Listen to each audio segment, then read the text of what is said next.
छह डाला कुछ कर लो, उसको पढ़ लो बेटा, इसी से पुण्य बढ़ता है, इसी से पुण्य बढ़ता है राजा। और वो दूध केला पियो, अब का खाए, पढ़ते पढ़ते पियोगे।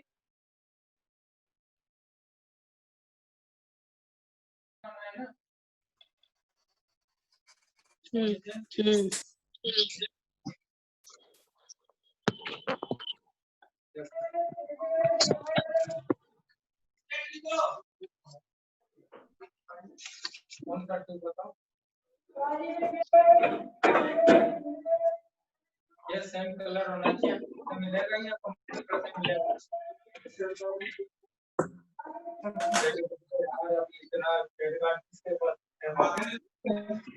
हाँ तो वहाँ देख कर क्या मिलेगा, देख लेंगे।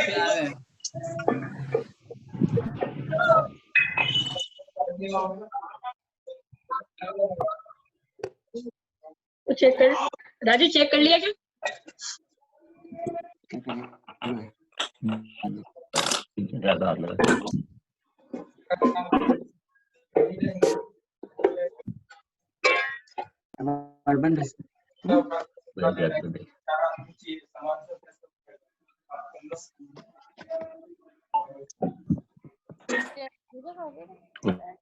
पूछना और लगा दीजिए और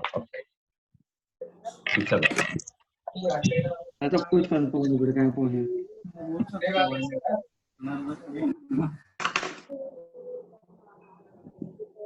वो प्रॉपर्टी से हट जाएगा,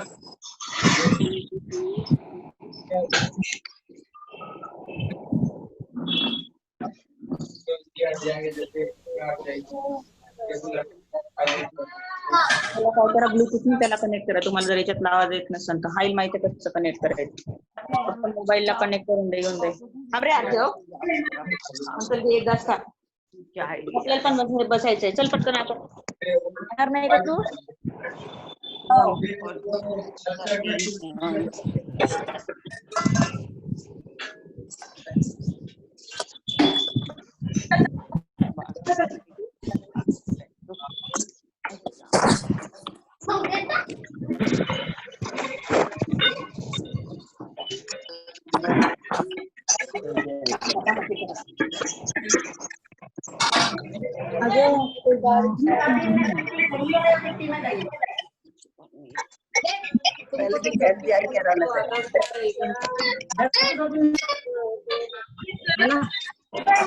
आपल्या तिकडच्या रूम मध्ये जायचंय. चला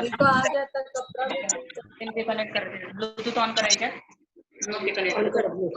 अरे तिकडे जायचंय आपल्याला. चल आपला क्लास चालू झालाय. तो जय जिनेंद्र, आप लोगों को मेरी आवाज आ रही है?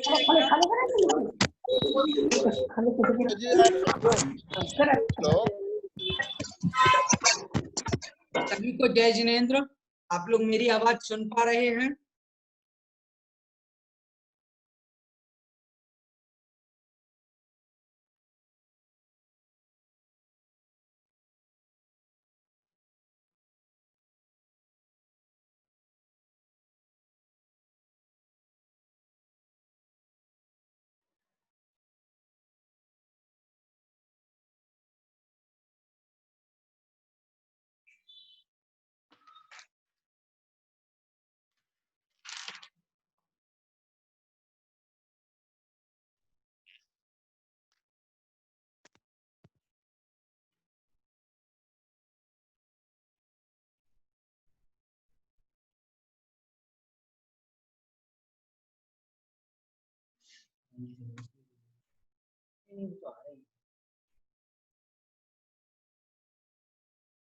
जयढाला जी की कक्षा हम प्रारंभ करने जा रहे हैं। आइए, समय हो चुका है हमारी कक्षा का। तकरीबन 47 लोग इस कक्षा में जुट चुके हैं और हम मंगलाचरण के द्वारा कक्षा जी को प्रारंभ करते हैं और उसके बाद फिर लोग आते रहेंगे अपने अपने अनुकूलता से। आइए प्रारंभ करते हैं मंगलाचरण के साथ। तीन भुवन में सार वीत राग विज्ञानता, शिव स्वरूप शिवकार, नमहु त्रियोग संहारिके। बोलिए पंच परमेष्टि भगवान की जय। संत श्रोमणी आचार्य भगवंत श्री 108 विद्यासागर जी महाराज की जय। मुनिपुंगव श्री 108 सुधा सागर जी महाराज की जय। अढ़ाई द्वीपस्थ समस्त मुनिराजों की जय। अहिंसामयी जैन धर्म की जय। सभी को सादर जय जिनेन्द्र बंधुओं। हम सभी लोग छैढाला जी की कक्षा पढ़ रहे हैं, जिसके रचयिता और रचनाकार या ग्रंथकर्ता कह लें पंडित दौलत राम जी हैं। पंडित दौलत राम जी ने इस अनुपमेय ग्रंथ को लिखा है और हम सभी के ज्ञान में वृद्धि हो रही है इस ग्रंथ के द्वारा। हम सभी लोग इस ग्रंथ जी को पढ़ रहे हैं। छैढाला जी की पुस्तक और छैढाला जी की संपूर्ण जो जितने भी छंद हैं वो आपको प्रत्येक जिनवाणी में आगे पीछे या कहीं ना कहीं मिल जाएंगे, क्योंकि यह ग्रंथ बहुत ही प्रसिद्ध है। और फिर भी यदि आपके पास नहीं है तो पीडीएफ फाइल हमने आप सभी तक पहुंचा दी है, आप सभी तक पहुंच गई है और आप सभी ने पीडीएफ से पढ़ ही रहे हैं। साथ में मैं स्क्रीन भी शेयर कर देता हूं, तो आप लोगों को स्क्रीन के माध्यम से भी दिख जाता है कि हम क्या पढ़ रहे हैं और हमें क्या पढ़ना चाहिए। और अभी तक हमने जो पढ़ा है मैं आपको थोड़ा सा बता देता हूँ क्या हमने पढ़ा है। हमने सर्वप्रथम जो मिथ्या दर्शन, मिथ्या ज्ञान और मिथ्या चारित्र हैं, ये संसार भ्रमण के कारण है ऐसा जाना है। और वास्तविक रूप में मिथ्या दर्शन में जो अग्रहित मिथ्या दर्शन है वो किस प्रकार से होता है, किस प्रकार से जीव तत्व का विपरीत श्रद्धान होता है और जीव तत्व का विपरीत श्रद्धान होने के कारण से इस प्रकार का अग्रहित मिथ्या दर्शन हम सभी लोगों के समझ में आ जाए, यह यहाँ पर बताया गया है कि किस प्रकार से अग्रहित मिथ्या दर्शन होता है और किस प्रकार से अग्रहित मिथ्या दर्शन अनादिकाल से जीवों के बना हुआ है। अब जो कि हम आगे पढ़ रहे हैं और आगे अब हम बढ़ेंगे। हमने अभी तक इसके 3 छंदों को पढ़ लिया था और 3 छंदों के अर्थों को भी जानने का समुचित प्रयास किया था। यदि उसमें से कोई आपका प्रश्न होगा तो आप मुझे अभी लास्ट में पूछ लीजिएगा। अंत में जब हम कक्षा अंत करेंगे तो उस समय आप आराम से पूछ सकते हैं। तीसरा जो छंद हमने पढ़ाया था आपको, उसमें बताया था कि जीव जो तत्व है उसका स्वभाव अन्य सभी द्रव्यों से भिन्न है। मतलब अन्य सभी द्रव्य जो हैं उनका स्वभाव और जीव का स्वभाव ये वस्तुतः भिन्न है, अलग अलग हैं। और इन सब के बाद में फिर बताया था कि यह जीव किस प्रकार से विपरीत श्रद्धान करता है। तो उन्होंने बताया था कि शरीर में आत्मा की पहचान करना, शरीर ही आत्मा है ऐसा मान करके बैठ जाना, ऐसी मान्यता बना लेना, यह ही जीव तत्व का विपरीत श्रद्धान है, विपरीत मान्यता है। मिथ्यात्व और मिथ्या के बारे में मैंने आपको बताया था। मिथ्या मतलब होता है उल्टा और मिथ्या दर्शन मतलब उल्टा मानना और उल्टा जानना मतलब उल्टा ज्ञान, मतलब मिथ्या ज्ञान और उल्टा काम करना, इसको कहेंगे मिथ्या चारित्र। इस प्रकार से इन तीनों को हमने जाना था। आइए आज हम पढ़ेंगे चौथे पद्य को और चौथे छंद को पढ़ते हैं। उसमें क्या बताया गया है उन सबको हम जानते हैं। आइए शुरू करते हैं। मैं सुखी दुखी मैं रंक राव, मेरे धन ग्रह गोधन प्रभाव, मेरे सुततिय में सबल दीन, बेरूप सुभग मूरख प्रवीण। चलिए अब आप सभी लोग बोलिएगा, इसका उच्चारण करें। मैं सुखी दुखी मैं रंग रावे, मेरे धन ग्रह गोधन प्रभाव, मेरे सुततिय में सबल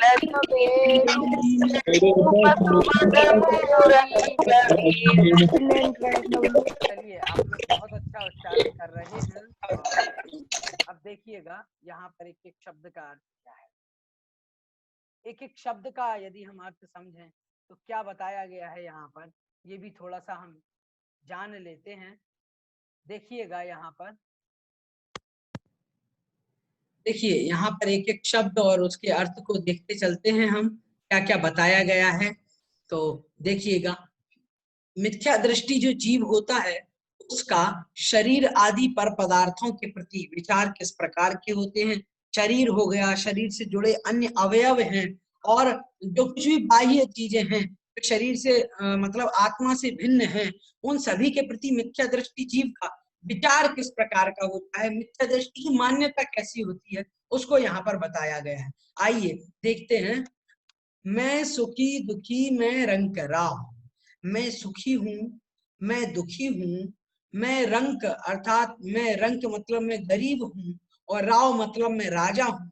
मेरे मेरे धन मतलब रुपया पैसा, धन मनी, और गृह मतलब घर, गोधन मतलब होता है गाय भैंस आदि जो पालतू पशु हैं, उन पालतू पशुओं को गोधन में लिया जाता है। मतलब पहले लोग अलग से कोई धन नहीं होता था, इन्हीं को धन माना जाता था। जिसके पास जितने ज्यादा गाय भैंस होंगे वो उतना अमीर व्यक्ति है, इस प्रकार की मान्यता पूर्व काल में रहती थी। तो गोधन मतलब हो गया कि गाय भैंस आदि जो गोधन है, मतलब पालतू पशु आदि। और प्रभाव मतलब होता है प्रभाव क्या है, कहना चाहिए कि कितना उनका कहते हैं जैसे उनकी चलती कितनी है, या उनका प्रभाव जन सामान्य में कितना है, उसको यहाँ पर लेना है कि कितना आपका बड़प्पन है, कितना प्रभाव है, वो सब बातें यहाँ पर बताई हैं। और फिर अगली पंक्ति में कहा है, मेरे सुत तिय में सबल दीन, मेरे मतलब मेरे, सुत सुत मतलब बेटा, और तिय मतलब होती है स्त्री मतलब पत्नी, मैं सबल दीन, मैं सबल मतलब मैं बलशाली, और दीन मतलब मैं कमजोर। मैं बलशाली हूँ, मैं कमजोर हूँ। बेरूप मतलब होता है बदसूरत, और जिसको हम अगली बोलते हैं। और सुभग मतलब होता है खूबसूरत, जिसको हम ब्यूटीफुल बोलते हैं। तो खूबसूरत और बदसूरत या सुंदर और विरूप दिखना, इस प्रकार से ये हम समझ लीजिएगा। और मूर्ख मतलब मूर्ख, और प्रवीण मतलब होता है चतुर, जो कि पटु या निपुण जिसको भी बोलते हैं। तो इस प्रकार से यहाँ पर चौथा छंद हम पढ़ रहे हैं, एक एक शब्द का अर्थ हमने जान लिया है। अब देख लीजिएगा यहाँ पर क्या समझना है हमको। देखिएगा यहाँ पर क्या बताया है, मैं सुखी दुखी मैं रंक राव, मेरे धन ग्रह गोधन प्रभाव। यहाँ पर बताया है मिथ्या दृष्टि जीव जब मिथ्यात्व होता है उसके पास में, और मिथ्यात्व जब सहित होता है तब विचार किस प्रकार से करता है। मतलब मिथ्या दृष्टि मिथ्यात्व के कारण से किस प्रकार का विचार करता है कि वास्तविक रूप में जो पर पदार्थ है वो तो हमसे अलग है, ये तो हम सभी जानते हैं कि ये मुझसे अलग है, लेकिन मान्यता किस प्रकार की बनानी चाहिए और किस प्रकार के विचार रखने चाहिए, उस बात को हमें समझना है।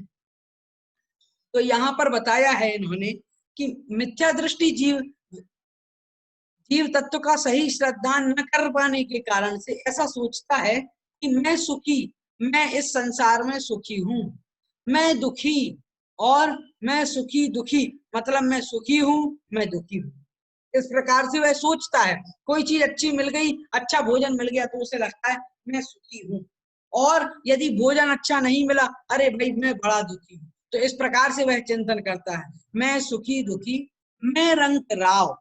तो मैं रंक हूँ, मैं राव हूँ, मैं राजा हूँ, राव मतलब राजा और रंक मतलब भिखारी, मैं राजा हूँ अथवा मैं भिखारी हूँ, इस प्रकार का चिंतन करता है। जबकि वास्तविक रूप में आत्म तत्व के साथ और जीव के साथ ऐसा होता ही नहीं है। क्यों नहीं होता? क्योंकि आत्मा तो ज्यों की त्यों है, ये तो सब कुछ शरीर के साथ और बाह्य हो रहा है। कोई राजा और कोई भिखारी है, लेकिन वास्तविक रूप में सभी के पास एक ही तत्व है, वह है जीव तत्व, और सभी एक ही प्रकार के हैं। लेकिन मिथ्या दृष्टि जीव मिथ्यात्व के कारण से यह सब नहीं जानता हुआ केवल बाह्य अवस्था को समझता है और पद पदार्थों को अपना मानता है कि ये मेरा है, लेकिन वास्तविक रूप में ये मेरा है नहीं। इस प्रकार का सम्यक दृष्टि सोचता है। तो देखिएगा मिथ्या दृष्टि जीव और किस प्रकार का विचार करता है। तो कहा है मेरे धन ग्रह गोधन प्रभाव, मेरे मतलब मेरा ही है ये सब। क्या है मेरा? तो कहा धन मतलब पैसा, जितना भी पैसा है, धन है, मनी है, ये मेरे मतलब ये मेरा है, ऐसा ये मिथ्या दृष्टि जीव विचार करता है। गृह मतलब घर, यह घर मेरा है। गोधन मतलब यह जो गाय भैंस आदि जितने भी हमारे पास में जानवर हैं, ये मेरे हैं। और प्रभाव मतलब इतना मेरा प्रभाव है, इतनी मेरी चलती है, लोग मेरी बात मानते हैं, हजारों लोग मेरे अंडर में काम करते हैं। इस प्रकार का विचार जो है वो प्रभाव के अंतर्गत आता है। और मेरे सुततीय में सबल दीन, और ये जो बेटे हैं ये बेटे मेरे हैं, ये मतलब पत्नी मेरी है, और मैं बलशाली हूँ, मैं कमजोर हूँ, मैं बहुत सुंदर हूँ, मैं असुंदर हूँ, मैं खूबसूरत हूँ, मैं बदसूरत हूँ, मैं मूर्ख हूँ, मैं चतुर हूँ। इस प्रकार का जो विचार है ये किन जीवों के आता है? तो उन्होंने कहा कि पर पदार्थों के प्रति मिथ्या दृष्टि जीव का ही ऐसा विचार आता है, क्योंकि मिथ्या दृष्टि जीव ही इस प्रकार का विचार करता है कि मैं तो सुखी हो रहा हूँ, मैं दुखी हो रहा हूँ, मैं राजा हूँ, मैं रंक हूँ। परंतु सम्यक दृष्टि जीव यह विचार नहीं करता। वो सोचता है यह सब कुछ क्षणिक है और यह पदार्थ के संयोग से यह पुद्गल की जो पर्याय उत्पन्न हुई है, वास्तविक रूप में मैं जीव हूँ, ना मैं राजा हूँ, ना मैं सुखी हूँ, ना मैं दुखी हूँ, ना मैं भिखारी हूँ, मैं तो एक आत्मा हूँ और शुद्धात्मा हूँ। इस प्रकार का चिंतन उसका रहता है। वो यह नहीं सोचता कि यह धन मेरा है, यह घर मेरा है, यह गाय भैंस और ये इतनी चलती मेरी है, इतना प्रभाव मेरा है, बच्चे मेरे हैं, स्त्री मेरी है। इस प्रकार का चिंतन नहीं करता है। वो ये सोचता कि वास्तविक रूप में यहाँ पर इस संसार में मेरा कुछ भी नहीं है। क्यों ऐसा सोचता है? क्योंकि वह जान लेता है कि वास्तविक रूप में यह जो कुछ भी बाहर दिख रहा है यह कुछ भी मेरा नहीं है। वास्तविक रूप में मेरी मृत्यु के बाद कुछ भी इनमें से मेरा साथ में जाने वाला नहीं है। यदि कुछ मेरा है तो वह स्वयं की मेरी आत्मा ही मेरी है, यहाँ तक कि शरीर भी मेरा नहीं है, क्योंकि मेरी मृत्यु के बाद यह शरीर यही पड़ा रह जाएगा और लोग उसकी अंत्येष्टि और अंतिम संस्कार कर देंगे, उसको जला देंगे। लेकिन आत्मा को ना वो जला पाएंगे और ना आत्मा अलग होने वाला है। जो आत्म तत्व है, जो जीवात्मा है, जो शुद्धात्मा है, वह ही मेरा है। इस प्रकार का उसके मन में चिंतन और इस प्रकार का विचार होता है। अब सोचिएगा, यदि हमारा ऐसा विचार है तो हमारे हमारे यदि ऐसे विचार आ रहे हैं कि मैं सुखी हूँ, मैं राजा हूँ, मैं भिखारी हूँ, मेरे धन ग्रह गोधन प्रभाव, ये पैसा मेरा है, घर मेरा है, मैं मूर्ख हूँ, मैं चतुर हूँ, मैं खूबसूरत हूँ, ये बच्चे मेरे हैं, पत्नी मेरी है, घर मेरा है और मैं राजा हूँ। इस प्रकार का जो चिंतन कर रहे हैं, तो वास्तविक रूप में ये समझना कि हमारी यदि ऐसी मान्यता है तो हम भी कहीं ना कहीं इस मिथ्यात्व से, अग्रहित मिथ्यात्व से सहित हैं। इसलिए हमें अपनी ऐसी मान्यता नहीं रखनी चाहिए, और अगर ऐसी मान्यता है तो उसको हमें छोड़ देना चाहिए, क्योंकि वास्तविक रूप में कोई भी खूबसूरत और बदसूरत नहीं होता। ये सब तो शरीर है, आत्मा तो ज्यों का त्यों है। ये शरीर अच्छा और बुरा दिख रहा है, किसी की गोरी चमड़ी है और किसी की हल्की सी सांवली है, तो इतना थोड़ा बहुत अंतर है और अधिक इससे ज्यादा कोई अंतर नहीं है। इस प्रकार से यहाँ पर यह समझना चाहिए। एक एक शब्द से लेकर के इन्होंने बताया। पहले इन्होंने कहा कि मेरे प्रति क्या भावना है। देखो, पहले इन्होंने कहा मैं सुखी दुखी मैं रंग रहा हूं। ये जो पहला चरण है इसका, ये देखने लायक है। मैं सुखी दुखी मैं रंग कर रहा हूं। यहाँ तक तो जो है जो भावना थी वो ये थी कि मेरे प्रति क्या भावना है।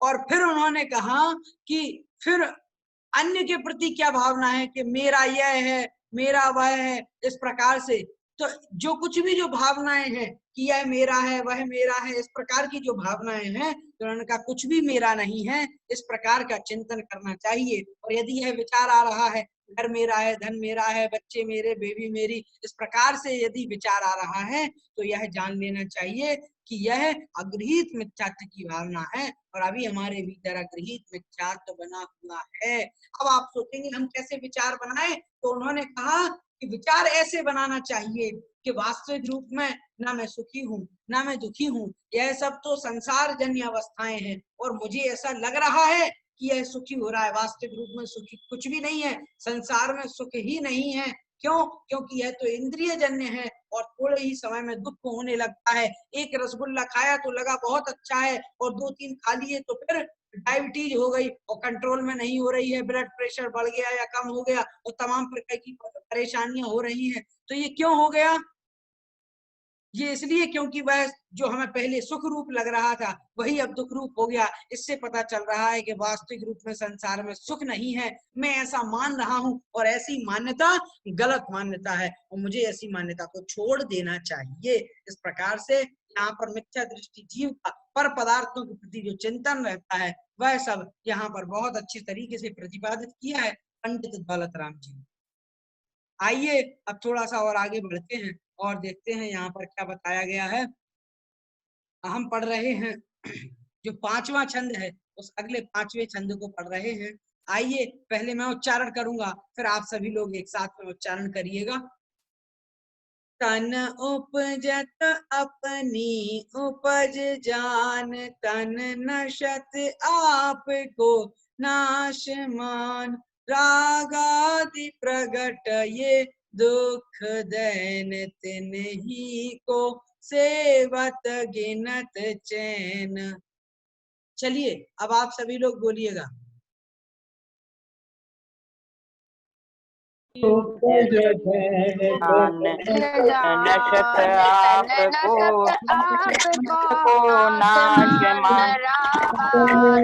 प्रगट ये दुख देन, को सेवत गिनत चैन।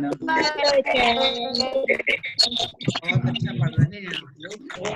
और उच्चारण से आप जो यहाँ पर बोल रहे हैं, कक्षा में तो बोलते ही हैं, साथ में आप क्या करिएगा, इसको अन्य समय में भी बोलिएगा, इसको पढ़िएगा। और अगर आप 2-3 बार पढ़ेंगे तो बहुत सरल और सरस हैं ये यहाँ जो पंक्तियां हम पढ़ रहे हैं, ये आपको बहुत अच्छे तरीके से याद हो जाएंगी 2-3 बार पढ़ने पर ही, इसलिए आप इसको जरूर पढ़िएगा। देखिए यहाँ पर बताया है अजीव तत्व के प्रति और आश्रव तत्व के प्रति जीव की विपरीत मान्यताएं किस प्रकार से होती हैं, किस प्रकार से इस प्रकार का अग्रहित मिथ्यात्व बना रहता है। देखिए यहाँ पर क्या कहा गया है, कहा है तन उपजत अपनी उपज जान, तन नशत आपको नाशमान। पहली जो पंक्ति है इसमें अजीव तत्व का विपरीत श्रद्धान बताया गया है। तो देखिएगा यहाँ पर क्या कहा गया है, तन उपजत, तन मतलब शरीर और शरीर का उपजत मतलब उत्पन्न होने पर, तन उपजत अपनी उपज जान, और शरीर के उत्पन्न होने पर अपनी उपज जान, अपनी उपज मतलब उत्पत्ति को, अपने पैदा होने को, अपने आत्मा के उत्पन्न होने को जान मतलब जानता है अथवा मानता है, क्योंकि यहाँ पर श्रद्धान की बात है इसलिए जान शब्द से मानना अर्थ लगाना चाहिए। तो देखिएगा तन उपजत अपनी उपज जान, तन नशत आपको नाशमान। तन उपजत मतलब शरीर के उत्पन्न होने को, अपनी उपज जान अपनी उत्पत्ति मानता है, अपना आत्मा का उत्पन्न होना मानता है, और तन नशत आपको नाशमान, और शरीर के नष्ट होने को अपना नष्ट होना मानता है। इस प्रकार से जीव जो यह श्रद्धान करता है, शरीर उत्पन्न हुआ तो यह विचार करता है कि यह आत्मा उत्पन्न हो गई है और शरीर नष्ट हो गया, और शरीर के नष्ट होने पर यह मान रहा है कि मैं नष्ट हो गया हूँ, मैं मर गया हूँ। इस प्रकार का चिंतन वह कर रहा है। तो उन्होंने कहा यह क्या है, यह अजीव तत्व का विपरीत श्रद्धान है, अजीव तत्व को जाना ही नहीं। पहले तो जीव तत्व का विपरीत श्रद्धान था, तो वहां पर पहले बताया गया था कि जीव क्या है, तो जीव को पहले बता दिया और बता दिया गया कि जीव तत्व का विपरीत श्रद्धान ऐसा मानता है कि मैं सुखी हूं, मैं दुखी हूं, इस प्रकार का चिंतन करता है। लेकिन अजीव तत्व में यह अजीव को नहीं जानता है, पहले तो जीव को नहीं जाना, और अब इसमें मतलब अजीव तत्व में अजीव को नहीं जाना, तो अजीव को जीव मान बैठा, तो पहले जीव को अजीव मान बैठा था। तो इस प्रकार की जो क्रियाएं हैं उनको यहाँ पर बताए। अब मेन रूप से अगर आप देखें, जीव और अजीव के विपरीत श्रद्धान लगभग एक जैसे दिखाई देते हैं, परंतु वास्तविक रूप में इनमें भिन्नता यह है कि वहां पर जीव तत्व को अजीव रूप में मान बैठा था और अजीव को ही जीव मान रहा था, और यहाँ पर अजीव तत्व की पहचान नहीं है, और अजीव तत्व की पहचान न होने के कारण अजीव को ही जीव मान रहा है। इस प्रकार से यहाँ पर जीव और अजीव तत्व का विपरीत श्रद्धान समझना है। देखो अजीव तत्व का विपरीत श्रद्धान क्या मानता है, यह जीव मिथ्या दृष्टि जो जीव है वह क्या मानता है, तन उपजत, शरीर के उत्पन्न होने पर, शरीर के उत्पन्न होने पर अपनी उपज जान, अपनी उत्पत्ति को जानता है अथवा मानता है। अपनी उत्पत्ति मानता है। शरीर उत्पन्न हो गया तो ये सोचता है मैं उत्पन्न हो गया हूँ, और तन नशत आपको नाशमान, और शरीर के नष्ट होने पर अपने आप का नष्ट होना मान लेता है। यह मानता है कि यदि शरीर को चोट पहुंची है तो शरीर को नहीं, आत्मा को चोट पहुंची है, इस प्रकार की मान्यता रखता है। और इस प्रकार से शरीर उत्पन्न होता है तो यह मानता है कि मेरी आत्मा उत्पन्न हो रही है। यदि शरीर में कुछ विकार आ गया तो ऐसा मान रहा है कि यह आत्मा में विकार आ गया है, लेकिन वास्तविक रूप में ऐसा नहीं है। क्यों नहीं है? क्योंकि यह तो सब कुछ अजीब है, यह जीव नहीं है। जीव क्या है? जीव तो अपनी आत्मा है जो शरीर के भीतर है, और जो शरीर बाहर से दिख रहा है, यह शरीर कैसा है? यह शरीर अजीब है, और ऐसा श्रद्धान उसके पास में नहीं है। वह जीव और अजीब को भिन्न नहीं जानता है, इस कारण से अजीब को ही जीव मान रहा है। उसको पता ही नहीं है कि शरीर अलग है और आत्मा अलग है। वो ये सोचता है कि यह शरीर ही मेरी आत्मा है। यदि थोड़ी सी चोट लग जाती है तो ये सोचता है कि यह आत्मा को चोट लगी है और आत्मा गिर गया है, और आत्मा के साथ ऐसा सब कुछ हो रहा है। इस प्रकार का चिंतन बना रहता है मिथ्या दृष्टि जीव का अजीव तत्व के प्रति, क्योंकि अजीव का ज्ञान नहीं है, और अजीव का ज्ञान नहीं होने के कारण से अजीव को ही जीव मान लेता है, और इस प्रकार से अजीव तत्व का विपरीत श्रद्धान करता है। और फिर अगली पंक्ति में कहा है, रागादि प्रगट ये दुख दैन तिन्ही को सेवत गिनत चैन।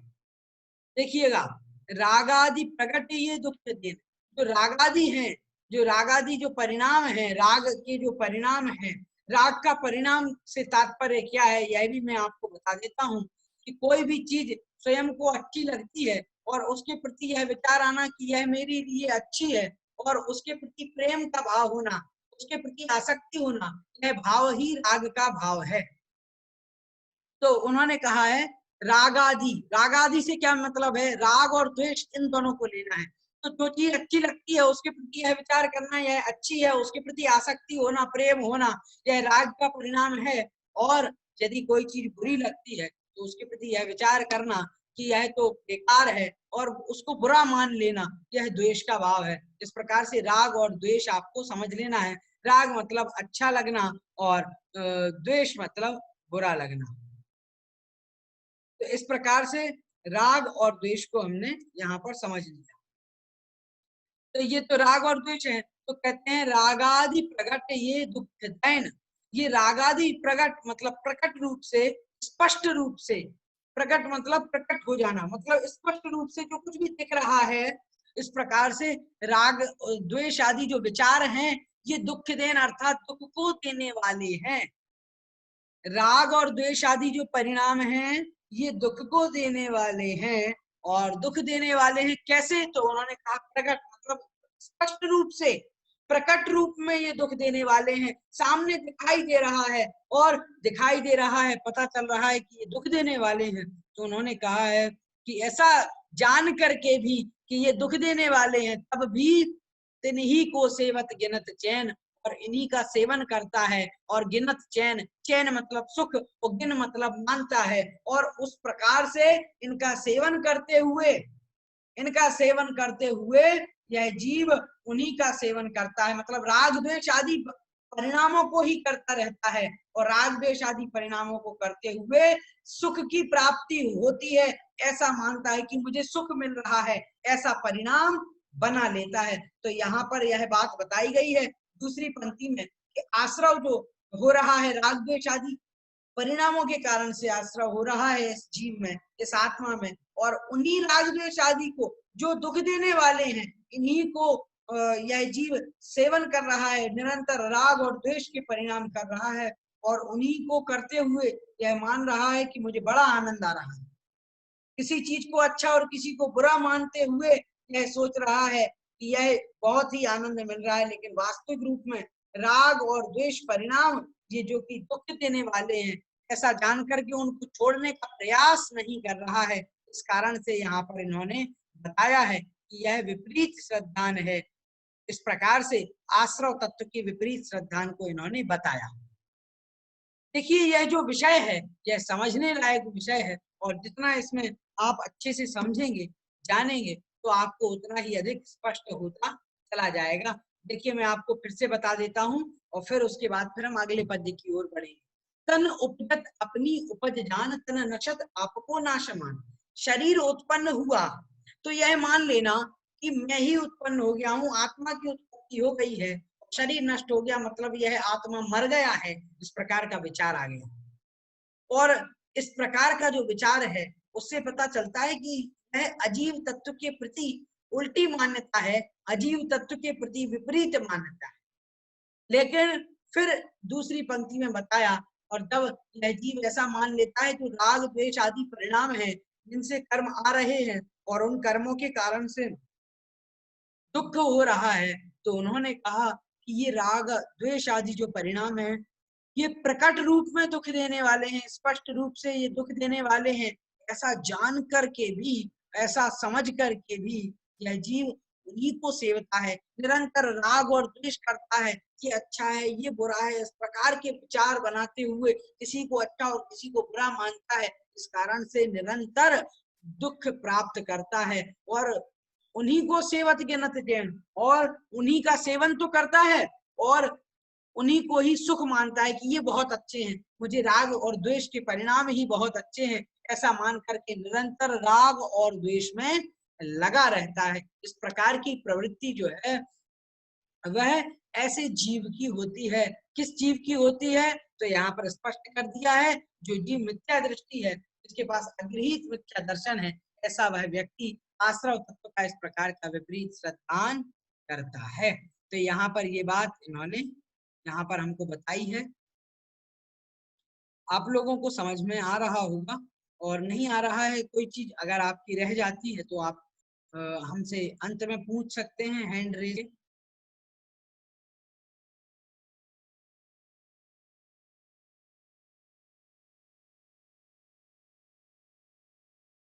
चलिए अब हम पढ़ेंगे 6वें पद्य को।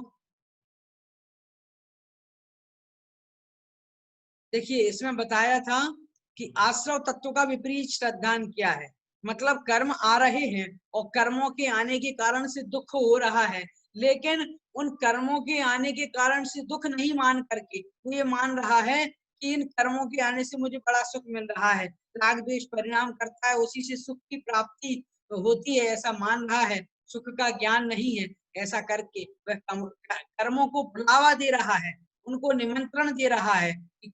इस प्रकार से जो अग्रहित मिथ्या दृष्टि जीव है, जो मिथ्या दृष्टि जीव है, वह आश्रव तत्व को न जान करके और कर्मों के आने की प्रक्रिया को, कर्म किस प्रकार से आते हैं इस बात को नहीं जानते हुए उनका विपरीत श्रद्धान करता है।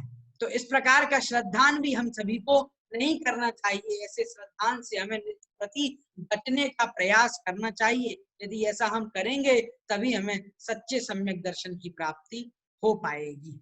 आइए अब हम अगले 6वें पद्य को पढ़ते हैं और 6वें पद्य को पढ़ करके इसके अर्थ को जानते हैं क्या बताया है। शुभ अशुभ बंध के फल मझार, रति अरति करे निज पद विसार। आत्म हित हेतु विराग ज्ञान, ते लख आपको कष्ट दान। चलिए अब आप सभी लोग एक साथ बोलिएगा। शुभ बंध के फल मंझार, रति अरति करे निज पद विसार। विसार। आत्महित विराग ज्ञान, ते आपको कष्ट दान। 99। बहुत अच्छा उच्चारण कर रहे हैं आप लोग, और यहाँ पर एक एक शब्द बहुत अच्छा है और हमें शब्द पढ़ने से ही उसका अर्थ समझ में आ जाता है। बहुत कठिन नहीं है, बहुत सरल है, इसलिए इस ग्रंथ को पढ़ने में आनंद भी बहुत अधिक आता है। सरल चीज है तो जल्दी हृदयंगम हो जाती है और समझ में आ जाती है, और समझ में आ जाती है तो हमें किसी प्रकार का कोई कठिनता नहीं होती है। आइए अब हम अगले जो 6वां पद्य हमने पढ़ा है, इस 6वें पद्य का अर्थ भी जान लें। शुभ अशुभ बंध के फल मंझार, रति अरति करे निज पद विसार। शुभ और अशुभ, दो प्रकार के बंध बताए गए हैं। और उन शुभ और अशुभ बंध के फलों में देखिए, शुभ और अशुभ फल, दो प्रकार के बंध के फल हैं। मतलब जैसे मान लो कोई आपने अच्छा कार्य किया है, दान दिया है, पूजा की है, तो उससे आपका शुभ का बंध हुआ है, पुण्य कर्म का बंध हुआ है, और उसका जो फल मिलेगा अच्छा फल मिलेगा। और जो आपने गलत कार्य किया, हिंसा, झूठ, चोरी, कुचिल, परिग्रह आदि 5 पाप किए, तो आपने क्या किया है, अशुभ बंध किया है। और अशुभ बंध के कारण से आपको पाप का बंध होगा, और पाप का बंध होगा तो उसका फल भी कैसा मिलेगा, बहुत बुरा फल मिलेगा, उसको भोगते समय हमको बहुत दुख होगा। तो ऐसे शुभ और अशुभ बंध के फल में, शुभ अशुभ बंध के फल मझार, शुभ और अशुभ बंध के मझार मतलब फल में शुभ और अशुभ बंध जो किया है उसका जो फल मिला हमें अच्छा और बुरा रूप, तो उस शुभ और अशुभ बंध के फल में रति और अरति करें निज पद विसार। रति मतलब राग करता है, अरति मतलब द्वेष करता है, रति मतलब अच्छा मानता है, अरति मतलब बुरा मानता है। और इस प्रकार से करे मतलब करता है, निज पद विसार। निज पद अर्थात यहाँ पर तात्पर्य है आत्मा के पद को। निज मतलब अपना और पद मतलब पद, और विसार मतलब भूल करके। तो आत्मा के पद को, आत्मा के स्वरूप को, आत्मा के स्वभाव को भूल करके यह जीव शुभ और अशुभ बंध के जो अच्छे और बुरे फल मिल रहे हैं उनमें रति और अरति करता है।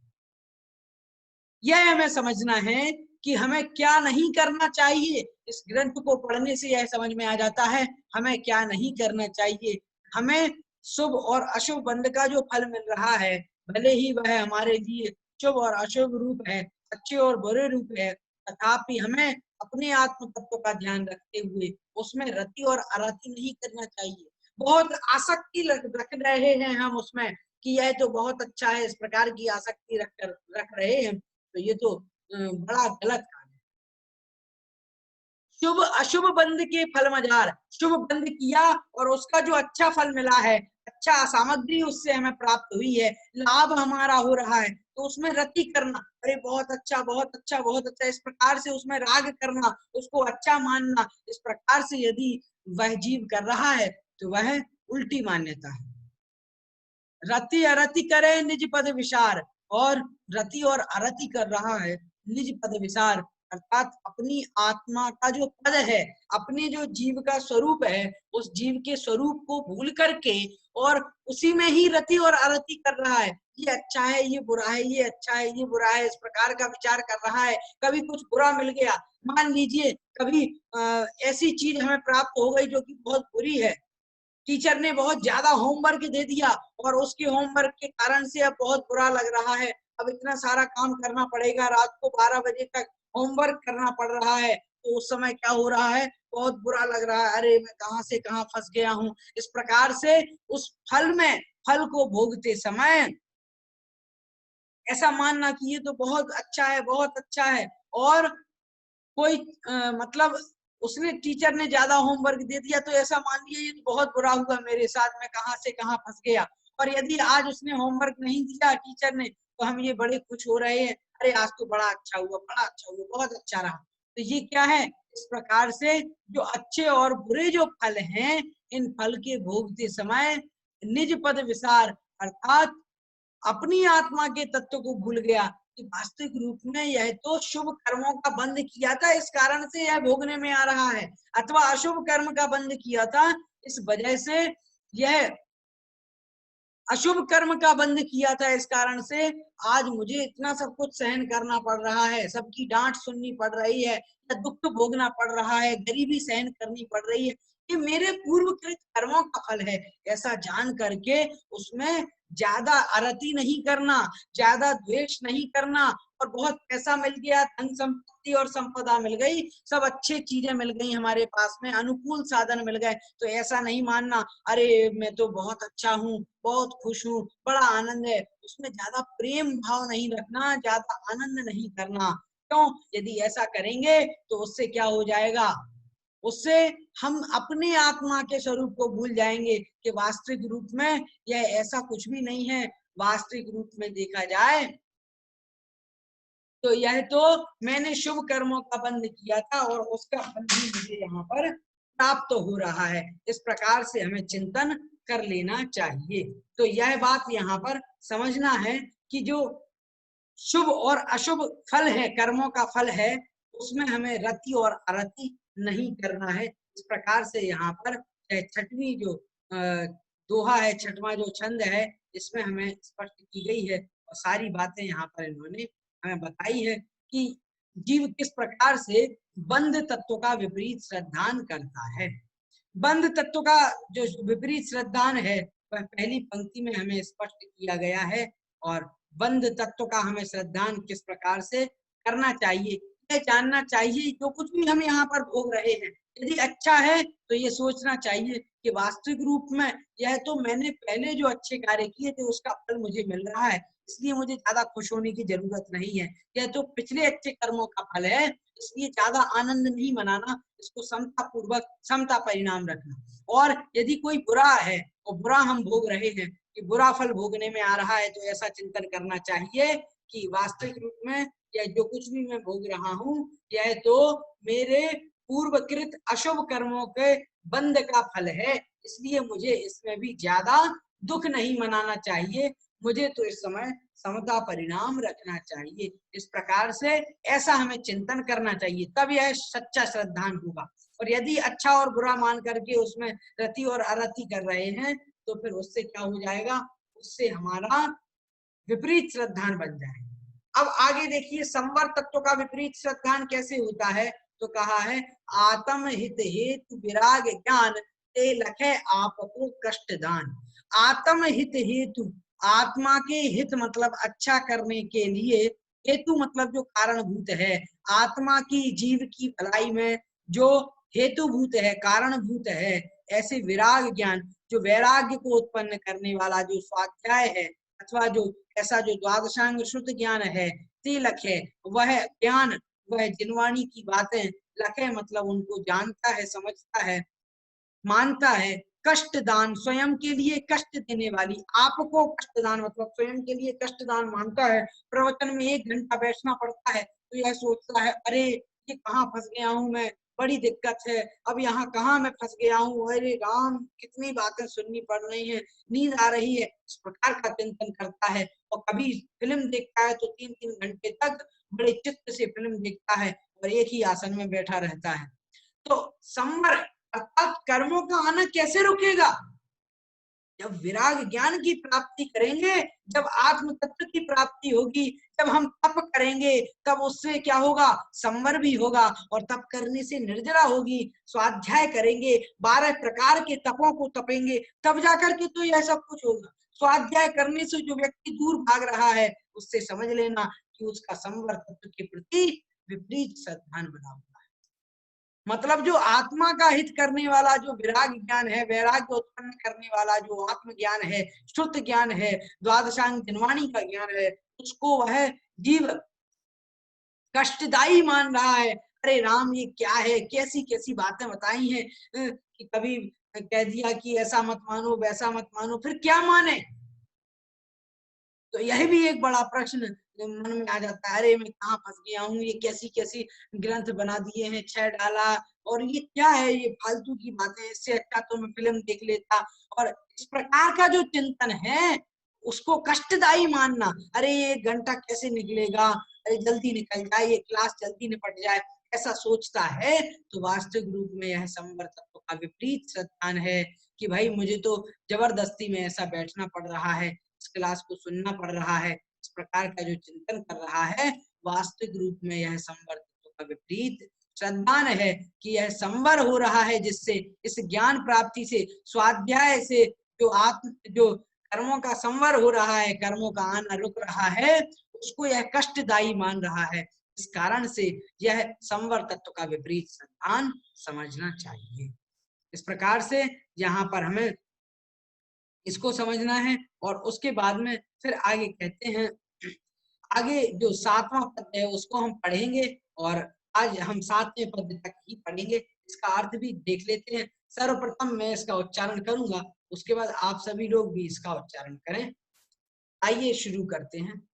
रोके न चाह निज शक्ति खोय, शिव रूप निराकुलता न जोय, याही प्रतीति जुत कछुक ज्ञान, सो दुखदायक अज्ञान जान। चलिए अब आप सभी लोग एक साथ बोलिएगा।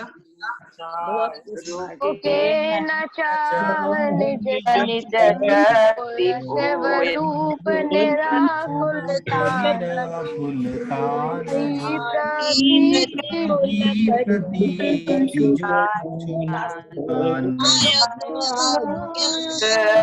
ज्ञान जान। बहुत अच्छा उच्चारण कर रहे हैं आप। देखिएगा क्या बताया है यहाँ पर, इन्होंने कहा है रोके न चाह निज शक्ति को। निर्जरा जो तत्व है मतलब कर्मों का एक देश झड़ जाना, वो कर्म झड़ते किससे हैं? तो कर्म झड़ते हैं तप करने से। तप करने से कर्मों का झड़ना होता है, निर्जरा होती है। तो यह जीव उसके प्रति क्या श्रद्धान रखता है? विपरीत श्रद्धान क्या होता है जीव का? तो कहते हैं रोके न चाहे निज शक्ति कोय। निज शक्ति कोय मतलब आत्मा की शक्ति को खोए मतलब खो करके, उसकी पहचान न करके, आत्मा की शक्ति की परवाह न करते हुए आत्मा को शक्तिहीन मानता है और यह सोचता है रोके न चाह, अर्थात चाह नहीं रोकता है, पंचेंद्रिय के विषयों की जो इच्छा बनी हुई है उसको नहीं रोकता है। अरे किसी ने कह दिया भाई रात्रि भोजन का त्याग करो, तो ये सोचता है अरे भैया मैं नहीं कर सकता, मुझसे नहीं हो सकता, अरे मुझ में इतनी शक्ति नहीं है, मैं इतना नहीं कर पाऊंगा, ऐसा कह देता है। और वास्तविक रूप में वो कह रहे हैं निज शक्ति खोए, आत्मा की शक्ति को खो दिया, आत्मा की अनंत शक्ति को खो करके यह सोचता है भैया मुझ में इतनी शक्ति नहीं है, मैं रात्रि भोजन का त्याग नहीं कर पाऊंगा। रोके न चाहे, और अपनी चाह को नहीं रोकना चाहता। रात में खाने की जो इच्छा है उस रात में खाने की इच्छा को रोकना नहीं चाहता है और आत्म शक्ति को खो रहा है, आत्मा के निज की जो शक्ति है उसको खो रहा है। और शिव रूप निराकुलता न जोए, और आत्म रूप जो निराकुलता है, शिव रूप मतलब आनंद रूप जो निराकुलता रूप जो मोक्ष है उसको ना जोए, अर्थात नहीं जानता है। तो यहाँ पर इन्होंने बताया है कि पहला जो चरण है, पहला जो पाद है, इसमें देखिएगा रोके न चाह निज शक्ति खोए, अर्थात तप करना नहीं चाहता, नियम संयम आदि लेना नहीं चाहता है, निर्जरा करना नहीं चाहता है और अपने को शक्तिहीन मानता है। भैया मैं रात्रि का त्याग नहीं कर पाऊंगा, मैं अभक्ष का त्याग नहीं कर पाऊंगा, मुझ में इतनी ताकत कहाँ है, ऐसा सोचता है। तो वह किसका श्रद्धान है? तो कहा है निर्जरा का विपरीत श्रद्धान है। और शिव रूप निराकुलता न जोए, जो मोक्ष रूपी निराकुल सुख है उसको नहीं मानता है। मोक्ष जो कि कर्मों का झड़ जाना मोक्ष है, और मोक्ष को नहीं मानता, भैया ये मोक्ष मोक्ष कुछ नहीं होता, ये सब बातें हैं, ऐसा मानता है। ऐसा सोच करके जो मोक्ष के स्वरूप को नहीं जानता है और निराकुल जो सुख मोक्ष में है उस सुख को सुख नहीं मान करके मोक्ष का खंडन कर रहा है। तो यह सोच रहा है भैया मोक्ष किसने देखा है, इन चक्करों में मत पड़ो, कहाँ फंसे हुए हो इस चक्कर में, मोक्ष मोक्ष कुछ नहीं होता, चलो ये फालतू की बातें मेरे सामने मत किया करो। ऐसा जो सोच रहा है, ऐसा जो मान्यता बना रहा है, वह है मोक्ष तत्व का विपरीत श्रद्धान। और ये यहाँ तक मिथ्या दर्शन की बात हो गई, अग्रहित मिथ्या दर्शन की बात हो गई। अब अग्रहित मिथ्या ज्ञान क्या है? तो कहा है याही प्रतीति युक्त कतुक ज्ञान, मतलब इसी प्रतीति के साथ, ऐसी मान्यता से जुड़ा हुआ जो कुछ भी ज्ञान है, कटुक मतलब कुछ भी, प्रतीति मतलब मान्यता, इस प्रकार की मान्यता से युक्त जो कुछ भी ज्ञान है सो दुखदायक अज्ञान जान, और उसको बड़ा दुखदायक अज्ञान जानो, उसको अग्रहित मिथ्या ज्ञान जान मतलब जानना चाहिए। इस प्रकार से यहाँ पर निर्जरा और मोक्ष तत्व का विपरीत श्रद्धान भी बताया है, और बताया है कि अग्रहित मिथ्या ज्ञान क्या है, इस प्रकार से जीव अग्रहित मिथ्या ज्ञान को करता है। इस प्रकार से यहाँ पर हमें आज 7वां पद्य समझ में आया, और 7वें पद्य में हमने जाना कि निर्जरा और मोक्ष तत्व का विपरीत श्रद्धान क्या होता है और किस प्रकार से जीव अग्रहित मिथ्या ज्ञान को करता है। इस प्रकार से आज हमने 7 पद्यों तक हमने इस बात को समझा है। अब मैं एक एक करके आप लोगों के प्रश्न को भी लेना चाहूंगा। काफी सारे लोग प्रश्न पूछना चाहते हैं, क्योंकि यह विषय समझने के लिए है, इसलिए इसको बहुत अच्छे तरीके से समझना है और एक एक यहाँ पर समझते हुए और वैसा श्रद्धान भी हमें अच्छा बनाना है। देख लेता हूँ किन किन ने क्या क्या प्रश्न पूछे हैं।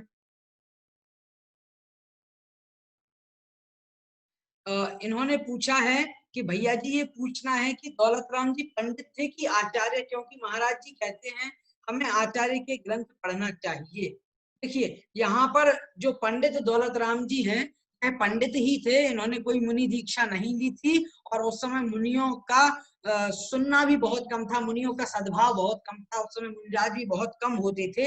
इस कारण से इन्होंने दीक्षा नहीं ली, या और भी अन्य कारण हो सकते हैं, लेकिन ये पंडित ही थे और ये मुनि नहीं थे। लेकिन इनका ग्रंथ बहुत अच्छा है, पढ़ने समझने की दृष्टि से बहुत अच्छा है, इसलिए सर्वत्र इसको जन समाज में लोग पढ़े जाते हैं, समझते हैं और यह भी सुनते हैं और लोग बात कहते भी हैं कि वास्तविक रूप में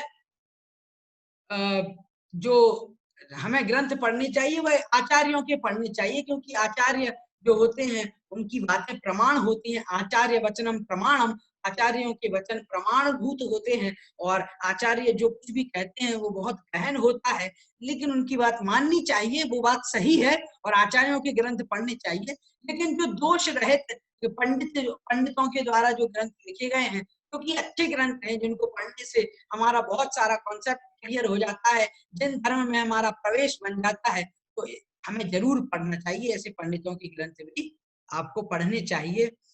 तो इन्होंने कहा है भैया जी मुझे पहली ढाल के नोट्स दीजिए प्लीज। तो मैं इनसे कहूंगा पहली ढाल के जो बाद में जो प्रश्न उत्तर दिए गए हैं, मैं आपको स्क्रीन शेयर करके कुछ बता देना चाहता हूँ। जो हमने पीडीएफ फाइल आप तक पहुंचाई है आप सभी लोगों तक, तो ये देखिएगा, इसमें जो है प्रश्न बहुत सारे दिए गए हैं। इन प्रश्नों से आपको पहली ढाल में जो कुछ भी बताया गया है वो सब कुछ क्लियर हो जाएगा।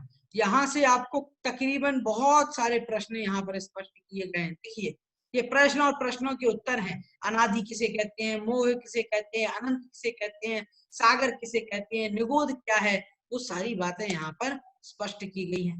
देखिए यहाँ पर हर एक बात को यहाँ पर स्पष्ट किया है इन्होंने। इसलिए आपको यदि नोट्स चाहिए तो ये पीडीएफ फाइल आप ले लीजिएगा और ग्रुप में हमने भेज दिए। आज फिर मैं आपको पीडीएफ फाइल भेज दूंगा और जो लोग ग्रुप में नहीं जुड़े हैं उनको मैं फिर से आज चैट में नंबर 1 दे रहा हूँ। इस नंबर पर मैं आपको नंबर दे रहा हूँ चैट में, सभी तक वो नंबर पहुंच जाएगा, जिससे आप इस नंबर पर आप मैसेज कर दीजिए, व्हाट्सएप मैसेज। तो इस नंबर पर वो आप मैसेज करके बता दीजिए कि मुझे 6 डाला वाले ग्रुप में जुड़ना है, तो वो आपको 6 डाला वाले ग्रुप में जोड़ देंगे और ग्रुप में हम आपको आज शाम को पीडीएफ फाइल भेज देंगे, तो आपको समझ में आ जाएगा। तो ये आपको समझ में आ गया होगा। बाकी चैट में कुछ लोग प्रश्न पूछ रहे हैं, मैं इनके प्रश्न क्रमशः ले रहा हूं। इन्होंने कहा है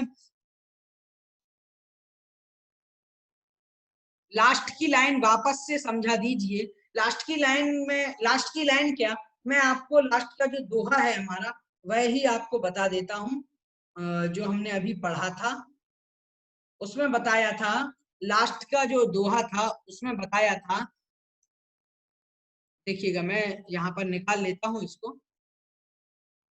कि रोके न चाह निज शक्ति खोए, शिव रूप निराकुलता न जोए, याही प्रतीति जुत कछुक ज्ञान, सो दुखदायक अज्ञान जान।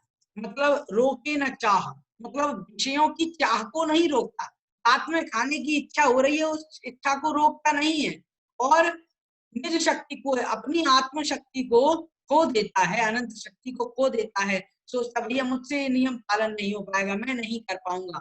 इस प्रकार से अपनी शक्ति को खो करके तप करना नहीं चाहता, निर्जला करना नहीं चाहता और मोक्ष के स्वरूप को नहीं जानता, मोक्ष को मानता नहीं है। अरे ये मोक्ष कुछ नहीं होता, मैं नहीं मानता इन सबको। इस प्रकार का जो चिंतन करता है वह मोक्ष तत्व का विपरीत श्रद्धान। और इस प्रकार की जो पहले बता चुके हैं सप्त तत्वों के प्रति जो अग्रहित मिथ्यात्व है, ऐसी जो धारणा है विपरीत श्रद्धान की सातों तत्वों के प्रति, तो वह उसकी मान्यता से सहित जो कुछ भी ज्ञान है वह ज्ञान दुखदायक है और वह अग्रहित मिथ्या ज्ञान है, ऐसा हमें जान लेना चाहिए। इस प्रकार से इसको इन्होंने बताया है।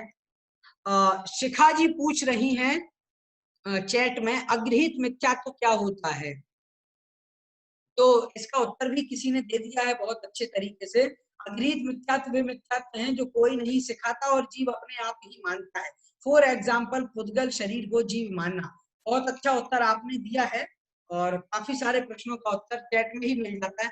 बस ये समझ लीजिए, सात तत्वों का जो विपरीत श्रद्धान है वह अग्रहित मिथ्यात्व है, और कुगुरु कुदेव और कुशास्त्र का जो श्रद्धान है वह गृहीत मिथ्यात्व है। एक लाइन में ये परिभाषा आपको समझ में आ जाएगी। तो ये आपको समझ में आ गया।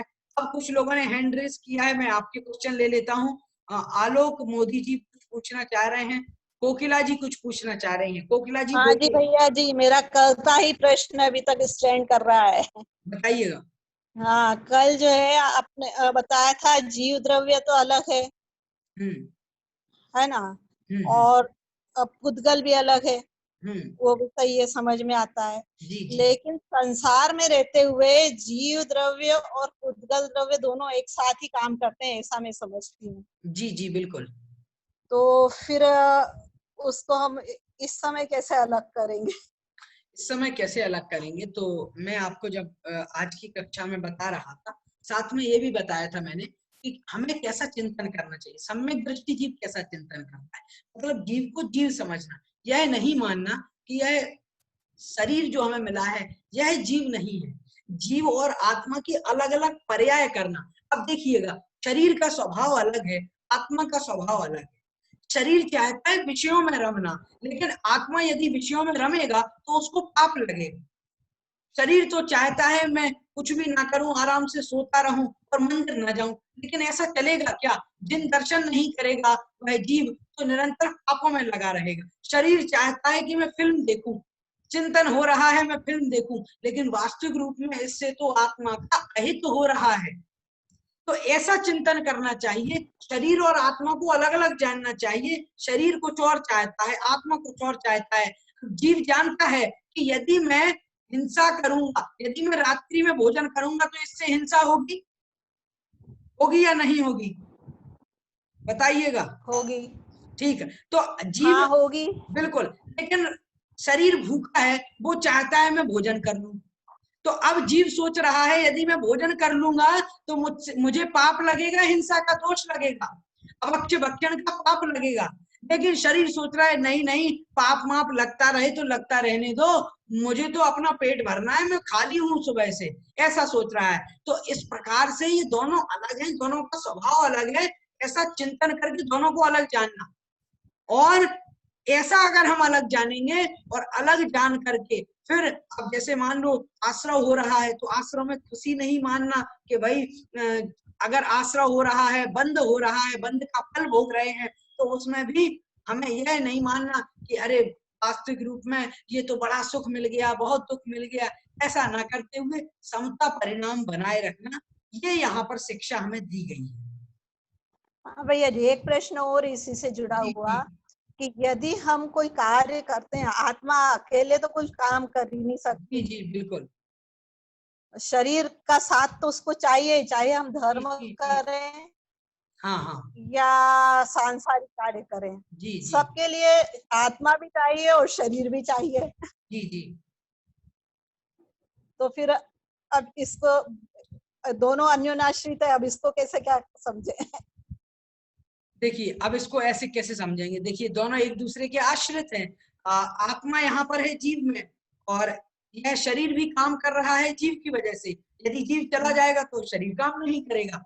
अब यहाँ पर यह समझना है कि वास्तविक रूप में शरीर और आत्मा भले ही इस संसार में मिले हुए हैं, तथापि इनका स्वभाव अलग अलग है। दूध और पानी भले ही मिला दिए जाएं, लेकिन दूध और पानी का स्वभाव अलग अलग है या नहीं? उनका स्वभाव अलग अलग है और दोनों की प्रकृति अलग है। उसी प्रकार से आत्मा और यह शरीर दोनों मिल चुके हैं, और इस संसारी पर्याय में आत्मा और शरीर मिल गए हैं, लेकिन उसमें शरीर के कारण से राग और द्वेष नहीं करना, आत्म चिंतन करते हुए आत्मा के प्रति हमें चिंतन करना है तो वास्तविक रूप में मेरा आत्मा कैसा है और मुझे इसकी संभाल कैसे करनी है। यदि हम आत्मा के प्रति सजग नहीं होंगे और शरीर के कार्यों में ही उलझे रहेंगे जैसा कि सर्वत्र संसारी जन कर रहे हैं, तो फिर हमारे इस धर्म को पढ़ने का और वास्तविक रूप में जानने का क्या मतलब निकला। हमने ये जान तो लिया कि शरीर अलग है और आत्मा अलग है, लेकिन हम ये नहीं समझ पाए तो वास्तविक रूप में मुझे कैसा चिंतन करना चाहिए। और इन सभी कारणों में यदि काम हो रहा है, भले ही हम काम कर रहे हैं, संसार में हम काम कर रहे हैं, देखा जा रहा है, लेकिन उनमें भी यह चिंतन करना कि वास्तविक रूप में वास्तविक रूप में यह जो आत्मा है, इस आत्मा को मुझे इन सभी कार्यों में उलझाना नहीं है।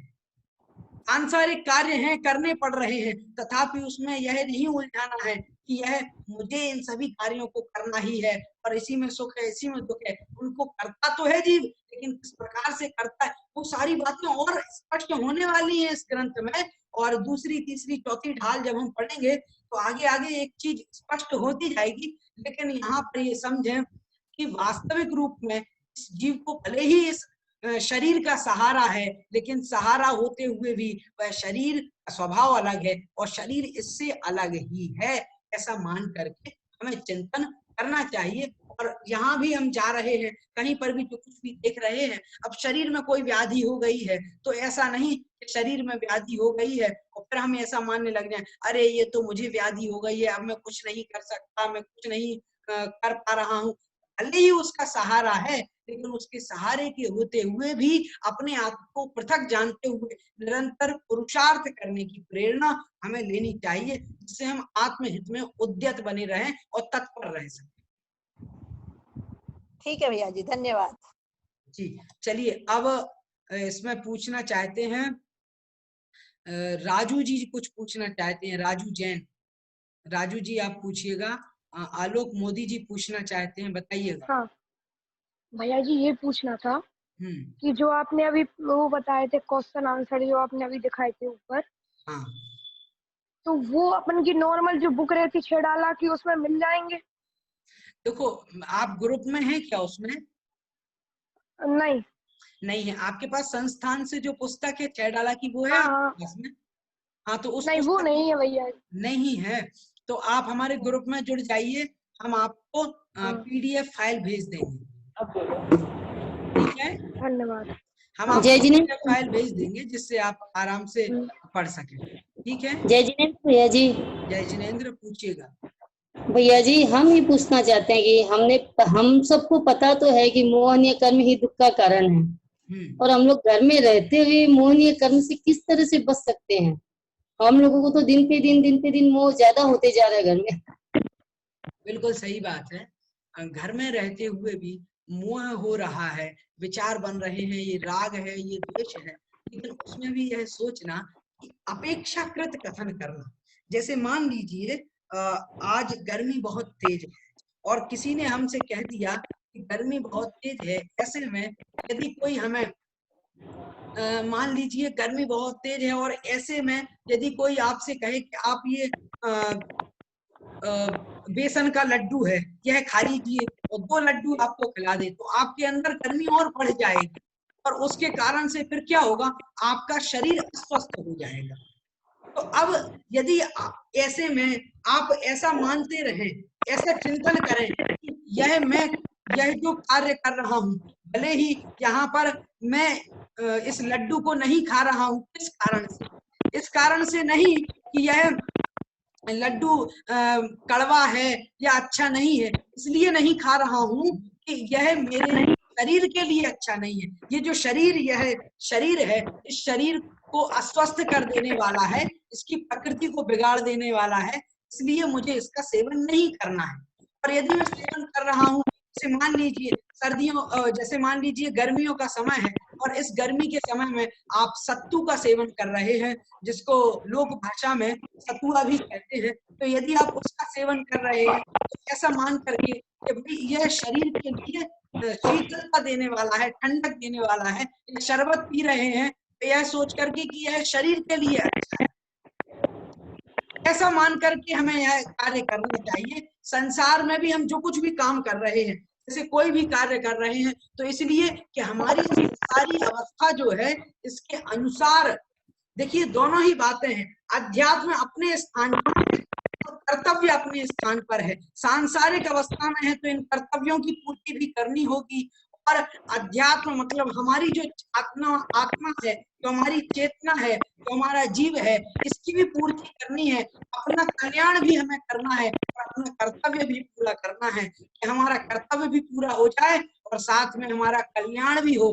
तो दोनों ही बातों में सामंजस्य बनाना चाहिए, और जितना हो सके उतना सामंजस्य बनाने का प्रयास हमें करना चाहिए, कि हम घर में भी रहें और धीरे धीरे कम करें। लोगों से मोह परिणाम जो है, ऐसे परिणाम हमारे धीरे धीरे कम होते रहने चाहिए। ज्यादा घर में रमे नहीं, रमने से तात्पर्य यह है कि घर में ज्यादा हस्तक्षेप नहीं, जितना हमारा कार्य है उतना कार्य करें। ऐसा नहीं कि पता चले फलाना व्यक्ति क्या कर रहा है, मेरा बेटा तो ऐसा कर रहा है, बहू ऐसा कर रही है, ये ऐसा कर रहा है, और उसने ज्यादा, मान लीजिए आप घर में हैं और आज आपकी दुकान ज्यादा चल गई, ज्यादा खुश नहीं होना, अरे अरे आज तो बड़ा आनंद आ गया, अरे बहुत अच्छा हुआ।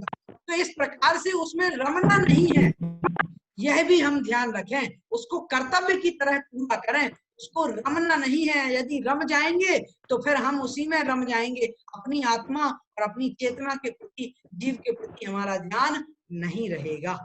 तो ऐसा करेंगे तब हम उसमें सामंजस्य बिठा पाएंगे। थैंक यू भैया जी। एक प्रश्न पूछा है यहाँ पर, जिनका मैं नाम नहीं ले पा रहा हूँ, उनका कोड नंबर यहाँ पर दिख रहा है 277 BFC62, ऐसा करके उनका कोड नंबर यहाँ पर दिख रहा है। और आपका यदि कोई प्रश्न है तो आप पूछ लीजिएगा। हेलो हेलो, और कोई आप में से प्रश्न पूछना चाहता है तो हैंड रेज कर दीजिए। ओप्पो A5s आप पूछना चाहती हैं, पूछिएगा।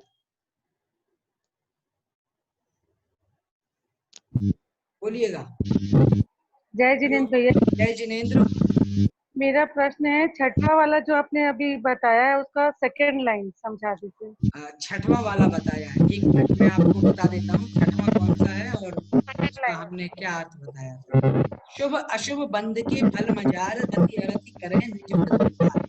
शुभ और अशुभ बंध का जो फल मिला है, उस अशुभ बंध के फल में, अच्छे और बुरे फल में रति और अरति कर लेता है अपनी आत्मा के पद को भूल करके, आत्मा के स्वरूप को भूल करके। तो यह तो बंध तत्व का विपरीत श्रद्धान हो गया, बंध के तत्व को जाना ही नहीं और उसी में ही रति और अरति करने को लग गया है।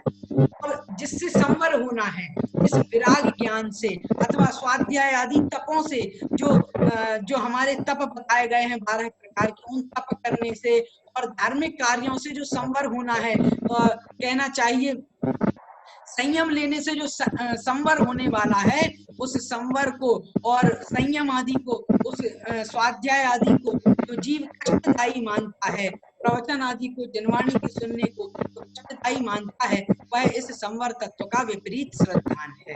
क्योंकि संवर से मतलब इस प्रकार के जो स्वाध्याय आदि है, जो तप है, इस प्रकार का जो स्वाध्याय है, जो शुद्ध ज्ञान की प्राप्ति है, इससे तो हमारा संवर होना है, कर्म आना इसी से तो रुकेंगे। संयम ले लेंगे तभी तो हमारे कर्म प्रकृतियों का आना रुक पाएगा। तो उसमें कष्टदायी मानना, अरे ये मुनि बनना बड़ा कठिन है, प्रतिमाएं धारण करना बड़ा कठिन है, नियम लेना बड़ा कठिन है, रात्रि भोजन त्याग करना बड़ा कठिन है, तो इन सबको कष्टदायी मानना, यह संवर तत्व का विपरीत श्रद्धान है। समझ में आया? चलिए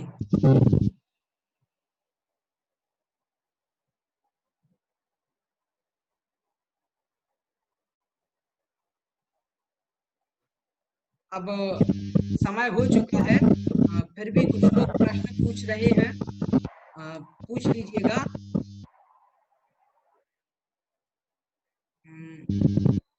रुकिएगा जरा।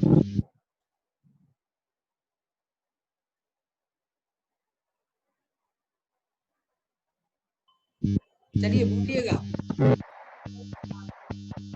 हेलो, हाँ हाँ आप बताइएगा। AH1HLCPG ऐसा कुछ आपका नाम है यहाँ पर। हेलो, हाँ बोलिएगा आप, हाथ उठाए हुए हैं जो आप। हाँ भैया जी, जय जिनेन्द्र। जय जिनेन्द्र, कहिए। आपने कहा कि अपना नहीं मानना, तो घर में गृहस्थ में रहते हुए तो अपना, जैसे मेरा लड़का है वो ऐसे बोला जाएगा, तो उसको ऐसे कैसे करेंगे? देखिए बोला तो जाएगा, लेकिन देखिएगा, हाँ हाँ आपका कहना सही है।